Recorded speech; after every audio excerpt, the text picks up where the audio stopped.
So yeah, I had to re-record this whole video. It's told me that I cut out. Rapper's most emotional moment. But things only got worse because a few months later, Kodak went live on Instagram. And the live was very disturbing and emotional because the whole time on live, Kodak kept nodding off and was basically almost offensive. Yeah, he was sleepy. I remember I used to even almost always succeeded in person. Grandma, she's always sleeping. And later, in 2023, Kodak did the same again and went live, tweaking on Instagram Live. Man. You look crazy right here. Nobody hit my lawyer. Nobody hit me. Nobody sent no emails and put no hazard alert. Like, he need to come. Tell him come. And none of that. Many of the viewers were very worried about Kodak's health and said things like, they laced, bro, and why are they filming? And due to these lives, Kodak was arrested and forced to take a drug test. And he tested positive for fent in the system. But after being released on bond, he had an emotional breakdown on live after a fan told him to stay in jail so he could sober up. What kind of person are you? This one, you need to go back to jail and sober up, yak, for real, man. Thankfully, this time, after getting out of jail, Kodak has sobered up and is in much better condition. But Kodak isn't the only rapper who had a huge drug problem, because Youngboy had fans worried about him as well in late 2023, after he was crying for help on Instagram, because YB randomly posted a picture of his new tattoo on IG that says help. Then, not long after that, Youngboy uploaded a picture of him and his cat on Instagram with the caption saying he's doing over 20 Xans a day and needs help. He then posted a few more pics with tons of pills in his mouth and him laying by pills looking dead. And it was pretty emotional because fans could instantly tell that YB was going through something and needed help. Now, let's move on to Chicago rap. Yeah, I also just heard this morning how he literally just got $100,000 bail. And that even though, and he was also charged with like 40, 60 some cases, murder charged and stuff, gun charged and stuff. And as he was on house arrest at that, with like something, had to do something like with a doctor or something, or like, and also he like describing his voice, or it was something like that, and he got lucky on that. For FBG Butter, because Butter is known for doing a lot of interviews, telling the stories about the Chicago drill scene. And he recently broke down crying when talking about his sister K.I., saying how he'd rather her to be fighting for her life right now than be in a grave. Fighting for her life, gang. They'll be dead. Every day I wish, like, why they ain't come lock her up, gang? Like, why y'all ain't come lock this girl up, gang? Every day I be like, I'd rather out to the grave, because I be taking care of Quan them phones, Shundee. Like, I be every day before I be on the phone with my little brother them phone, on Tuga before I be talking to them for a day. I be like, I wish this was my little sister I was talking to for on the phone on Tuga grave. I wish this was Kyra. I wish I was laughing with my sister for. I wish I was sending my sister this money. I wish I was sending my sister these pictures of me at these interviews on these platforms. I wish I was showing Kyra this shit. On Tuga for that. He hurt my soul every day. On Tuga day. That's a lot of people don't understand that. Because a lot of time, everybody think a lot of be facade. A lot of people don't even go. Because his sister K.I. lost her life on April 11th, 2014. Yeah, because on that day, K.I. made a huge mistake and tweeted out her location for everyone to see, including her ops. She was walking down the street with two friends who were headed over to the... That really wasn't like that. She should have, like, low-key set that type of stuff on private or something. Not for literally almost the whole world to see. Studio to celebrate Boss Trail's birthday until a gunman hopped out of a car, flagged bystanders to get out of the way, and started firing at K.I. and her friends. Her two friends ended... Some people say that Team One did it, or some people said that. But mainly they said that though.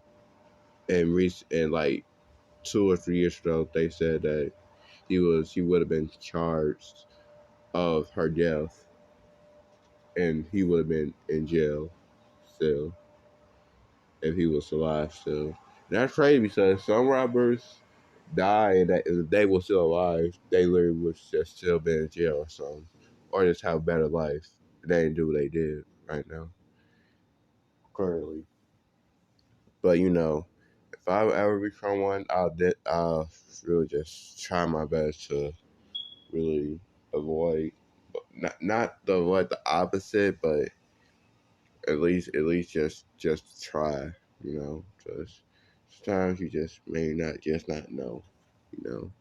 Up getting hit, and K.I. was hit 9 times in the chest, neck, and jaw. After That's a lot. getting hit, she stumbled to a nearby home where she lay on some steps and take her last breath. And K.I. isn't the only person close to FBG Butter that he's lost due to the gang. Losing your sister to something that you would rather want for her, you know what I'm saying? Because, yeah, they could really just lock her up at those times, you know what I'm saying? War, because he also lost FBG Duck, who was a close friend. FBG Duck, I remember him. Friend of his. So, not too long after losing FBG Duck, Butter went live, letting everyone know that he's a shattered person due to everything he's been through in the streets. I'm a shattered person for my sister gone for like, every day I gotta wake up with this. Every day I gotta wake up to this. Or like y'all, a lot of y'all sit around watch us and y'all have y'all opinions of us, but y'all don't even understand the pain that we go through. See, like, y'all don't even understand for my soul hurt. FBG Duck died after dropping a very disrespectful diss song. That would really be sad, man.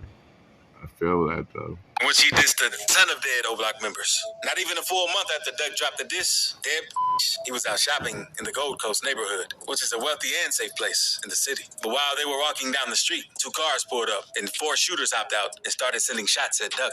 Duck got hit in the chest, groin, and neck, and unfortunately died later that day. As soon as the news broke, rumors started flying that dudes from O-Block were behind the hit. And all of Duck's ops... yeah, that's sad because you got shot like somewhere literally downtown where nobody was barely. We're happy about his death. But 2 months later, one of the craziest deaths happened in the rap scene. On November 6th, 2020, Quando Rondo was hanging outside of a hookah lounge in Atlanta when Vine and his crew pulled up on him, and Vine started throwing hands. Seconds later, after Vine sparked a huge brawl, both sides started letting off shots, and Vine ended up getting hit by Quando's homie, Lil Tim. It was a tragic situation that shocked the whole rap scene. While this took place, Lil Durk was on IG Live the whole time, and after fans heard about the news, they rushed to Durk's live to let him know that Vine had just lost his life. At first, Durk was on live turning up, but after he saw the comments about Vine, you could see his whole mood change, and he instantly ended the live. It was pretty emotional. I thought you was a thug. I ain't got nowhere to go. I shot up everywhere they was. I know that song too. And Vine's death started a huge beef between NBA Youngboy's crew and Durk's crew, especially with all the diss tracks. Both of the rappers started dropping towards each other, and this beef also put a huge target on Quando Rondo's back. Quando was with his crew at a gas station in LA when 3 dudes pulled up and started letting off shots. At first, everyone thought Quando got hit, but he actually avoided getting shot. Unfortunately, his homie Lil Pab was tragically shot and killed. The police say it was a targeted hit. Then, an emotional video of the scene started going around online that showed Quando screaming while the cops pulled his homie out of the black truck they were riding in. Shots fired, a fight taken to the streets, and this chaotic scene, the ending of a shooting that started in Los Angeles, California. Sheriff's deputies pulling out a man who had been shot in an SUV. Savannah rapper Quando Rondo, a passenger in that. The clip is pretty emotional since Quando witnessed one of his day one homies lose their life right in front of his eyes. But Quando Rondo isn't the only rapper who lost a loved one right in front of their own eyes, because the same happened with Quavo since he watched Takeoff lose his life on November 1st, 2022. Quavo and Takeoff were shooting dice at the bowling alley in Houston when the fight broke out and someone started shooting. Unfortunately, Takeoff got hit and he was tragically pronounced dead at the scene. TMZ leaked a 911 call where dispatchers were talking about what happened. Apparently, someone in the building next to the bowling alley called 911 and reported that they heard shots going off. In another video, you could hear Quavo on the phone with 911 asking them what they needed to do so they could save Takeoff.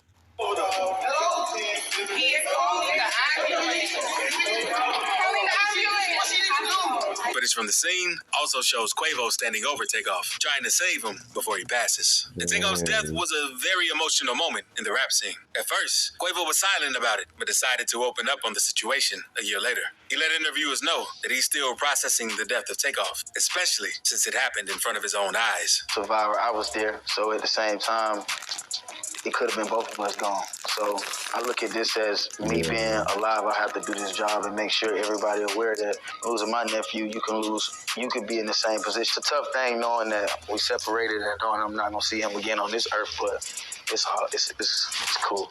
Offset also had words about Takeoff's death, since he's also a part of the Migos. Because before Takeoff's funeral, Offset made a post on Instagram saying, "The pain you left me with is unbearable. My heart is shattered, and I have so many things to say, but I can't find the words to say." Offset also gave a speech at Takeoff's funeral, which was a very emotional moment for rap, since fans never expected the Migos to end this way. Okay, take the originator of that quote, to change the music.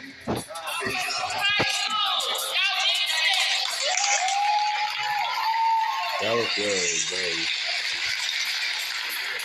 Lord, give us the strength. Give us the strength. The family, everybody, give us the strength. Now, let's move on to Lil Dump from the NBA camp, because he had a pretty disturbing and emotional moment during an interview with No Jumper, where he kept throwing up due to how many pills he was on. Anything in particular stands out?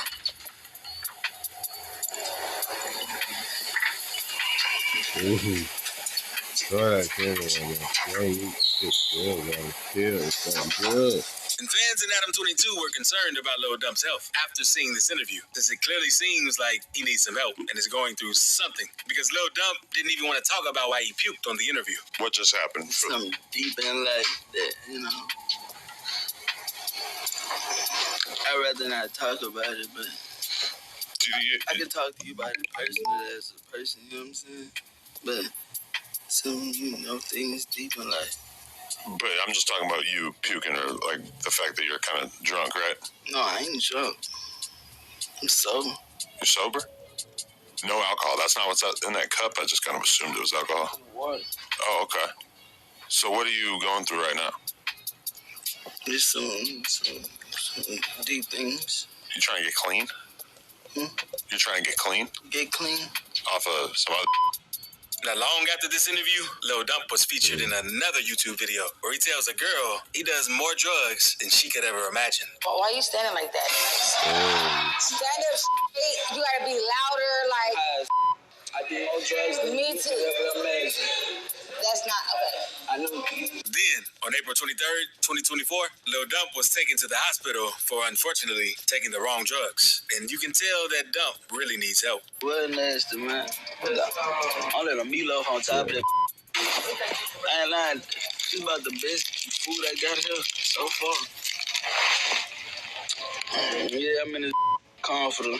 So hopefully, Dump gets the help needed before it's too late. Because Memphis rapper Big Scar couldn't get help before it was too late. Because Big Scar faced several traumatic experiences in his life, including being shot and suffering a serious car accident. And out of nowhere, on December 22nd, 2022, one of Scar's family members broke the news that Scar had accidentally overdosed on pills at his girlfriend's house. Many fans didn't know what Scar was going through, but after deeper research, they found emotional IG lives where you could tell that Scar was going through something from how he was acting.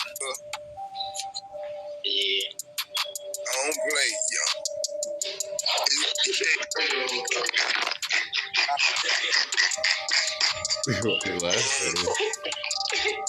Everything.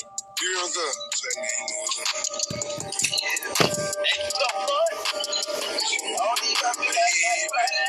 Where you going, girl? Where you going, girl? Cub. Where you going, girl?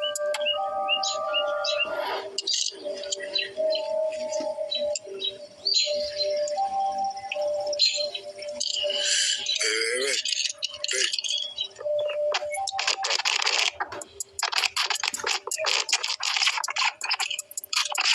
Now let's move on to Lil TJ, because he shocked the rap game back in June 2022 when he got shot 7 times during a robbery in New Jersey. He was sitting in a car with 2 of his homies until someone walked up to the car and tried to rob him. Shots started going off and TJ ended up getting hit. It didn't look like TJ was going to make it out alive. He was unconscious for a long time and no one knew if he was going to wake back up. But 2 months after he went down, he eventually woke back up and hopped on IG to thank everyone for the support. Hey, what's going on, y'all? It's your boy TJ, man. I'm just checking in with y'all. I just want to say thanks for the love. Thanks for the support. I've been looking at the DMs, you know what I'm saying, the comments and everything else, and I feel love. what I'm saying? 7 shots. It was tough, you know. Most people don't survive it, but I'm here for a reason. And new music coming soon. We're gonna come back stronger than ever, man. Love ya. Thankfully, DJ survived getting hit 7 times. But let's talk about Juice WRLD now, because Juice WRLD was going crazy when he came into the rap game. And Juice was very open about his drug problem. Fans knew that Juice was on drugs, but not insanely bad until Juice completely went to sleep during an interview due to how high he was. Describe that single and that track that we're playing right now. I seen a clip of this. R.I.P. to one of the legends.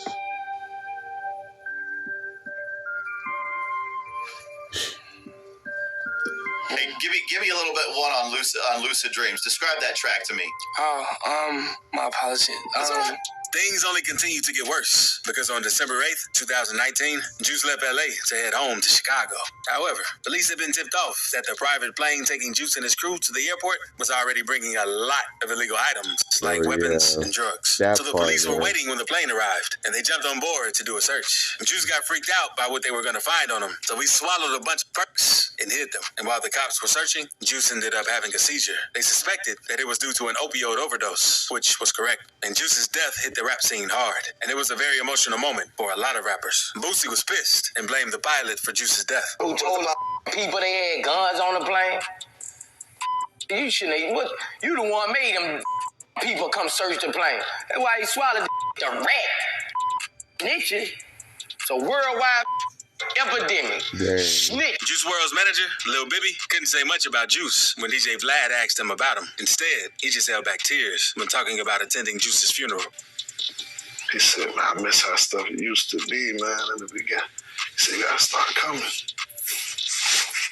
But if you enjoyed this video, click the next video on your screen. Dang, man. So, that's gonna be a video for today. That last one, though, I really wish I just didn't really have to do that.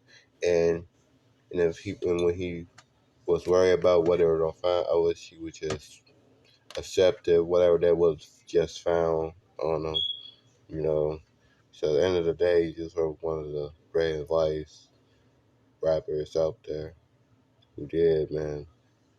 One of the people who still is inspiring me to, in the future life. So that'll be, like, subscribe. I don't know.